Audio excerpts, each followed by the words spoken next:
একটি সুন্দর শিক্ষণীয় ঘটনা, আশা রাখি ঘটনাটি পুরোটাই শুনবেন। এক বাদশা ছিলেন, তার ছিলেন এক পরম সুন্দরী কন্যা। এক চোর সে কন্যার উপর ফিদা ছিলেন, কিন্তু তাকে পাওয়া বড় কঠিন ব্যাপার ছিল তার। ঘটনার ক্রমে একদিন সেই চুরি করার উদ্দেশ্যে বাদশার ঘরে ঢুকল। তখন বাদশাহ এবং তার বেগম তার মেয়ের বিবাহর ব্যাপারে আলাপ করছিলেন। বাদশাহ বললেন, আমার মেয়েকে বিয়ে দেব আল্লাহ তাআলার ফরজগার লোকের সাথে। চোর এই কথাটি শুনে চুরি করা ভুলে গেল এবং বাদশার সিদ্ধান্তের কথাটা এক বিরাট গনিমত মনে করল। সে তার প্রিয়তমাকে পাওয়ার সঠিক ব্যবস্থা জানা হয়ে গেল। এখন ফরজগার হয়ে যাওয়াই ভালো। বাদশার ঘর থেকে বাইর হয়ে সে এক মসজিদে গিয়ে বসল এবং রাত দিন আল্লাহর ইবাদতে মশগুল হয়ে পড়ল।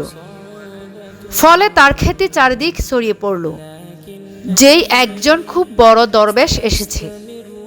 এদিকে বাদশাহ তার শাহজাদির জন্যই পাত্র খোঁজার লোক লাগিয়ে দিল।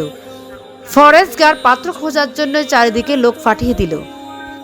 অনেক খোঁজাখুঁজির পর অবশেষে জানা গেল, অমুক মসজিদে এমন একটি আল্লাহওয়ালা আছেন যার চেয়ে অধিক মোত্তাকি সারা দেশে আর একটিও নেই। সুতরাং বিশেষ ব্যবস্থাপনায় বিবাহর পয়গাম নিয়ে দ্রুত বাদশাহ তার কাছে হাজির হলো এবং চোরের কাজ ততদিনে সারা হয়ে গিয়েছিল।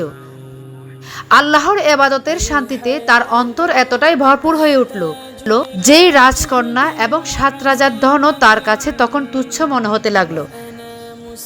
সে তখন বলে উঠল, আপনারা যান, আমার সময় নষ্ট করবেন না। আসলে আল্লাহ তাআলাকে যদি মন থেকে ভালোবাসেন, আল্লাহ তাআলার এবাদত যদি আপনার হৃদয় থেকে করেন, আপনি আল্লাহ তাআলার প্রেমে পড়ে যাবেন। আল্লাহর এবাদতে যে কতটুক শান্তি, যারা আল্লাহর এবাদত করেন তারাই একমাত্র বুঝতে পারবেন।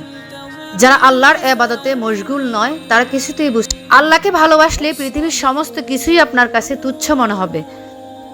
আমরা বেশিরভাগে ভুল করি, আমরা বেশিরভাগে আল্লাহ তাআলাকে ভুলে গিয়ে দুনিয়ার চিন্তায় মশগুল হয়ে পড়ি। দুনিয়াতে আরো লাগবে, আরো লাগবে, আরো চাই। অল্পতে শুকরিয়া আদায় করি না, একটা পেলে আরেকটা পেতে চাই। গাড়ি হলে বাড়ি চাই, বাড়ি হলে আরো কত কিছু চাই। আমাদের চাওয়ার শেষ নেই। এত চাওয়া রাখবেন না।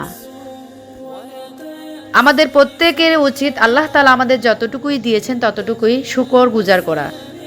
একটা কথা বিশ্বাস করুন, যারা শুকর গুজার করে তারা সব সময় ভালো থাকে। তাদেরকে আল্লাহ তাআলা সব সময় ভালো রাখে, যতটুকুই রাখে আলহামদুলিল্লাহ ভালো রাখে।